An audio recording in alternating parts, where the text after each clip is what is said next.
This here is only the 4500, which gives you an idea how big this is considering how big my mitts are.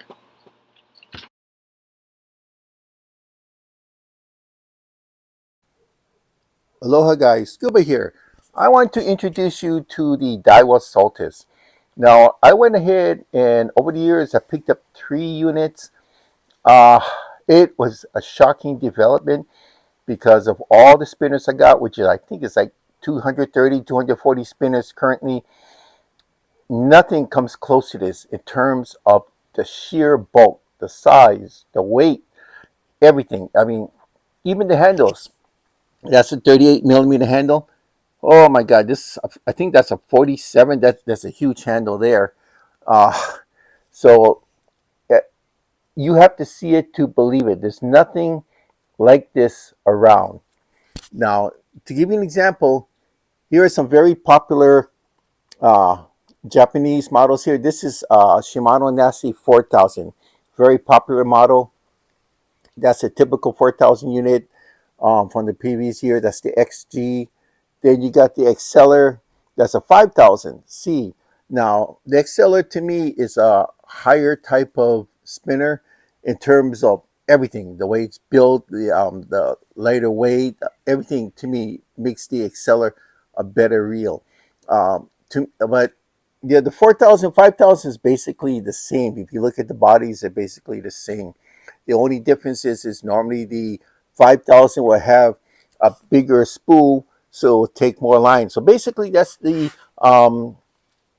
facts that we have to deal with when comparing reels like this. But when you look at this Saltist 4000 here, my God, that's if you were to compare that to maybe I would say a pen, that would be like maybe a pen 5000. If you compare it to a Shimano, a Okuma, that would probably be a 6000 easily. It's just massive. The size that they offer is massive. This 4500 here, I'm going to insert a picture. I know it's in my phone somewhere. I'm going to insert a picture that I took when I viewed this when I first got it. God, that thing is a monster. That thing's the size of an 8,000 reel, really. But I will show you a picture of that so you understand what I'm talking about. Now, this Saltist 8,000.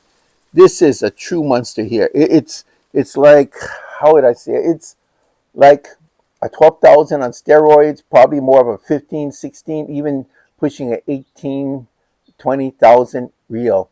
For an 8,000 unit, I had to look twice. I thought you sent me the wrong reel. It was so massive.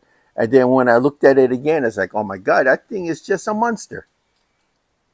So I'm going to teach you some facts here and some information I wish I knew ahead of time to save on money.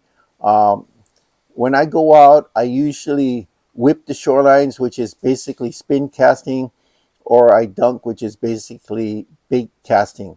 So uh, when I whip, I usually use 4 to 5,000 reels. Between those two, I would use probably more of the Exceller because I like the way it feels. But if I was to go over to rocky areas, areas where I'm going to put my equipment down more, I would use the Nasty 4000 because I don't care how that looks that much. But the Exceller was very expensive, so I do care about that. Now, I did buy that Saltist 4000 for the same purpose, but I can't use it for that. It's just too big, too heavy, and the fact that it's larger means that the unit will weigh more, and because it takes more line, it also will add to the unit's weight. Now, I did replace the stock handles like that with the Gomexus 38 millimeter power knob because it just feels better, especially when your hands are wet. This is the shocker to me, the 4500. That that doesn't even come close to what a 45 or 5000 should be. That's like 8,000 on steroids. Honestly, it is just a massive, massive reel, and I would say that this 8,000 here, I haven't even used it yet because I would have to use my largest rod and beefiest rod that's built for spinners just to use that thing. It's ridiculously huge. All my biggest rods for um, saltwater bait casting are it's like I think 13 feet long, and they're more rated for conventionals rather than spinners.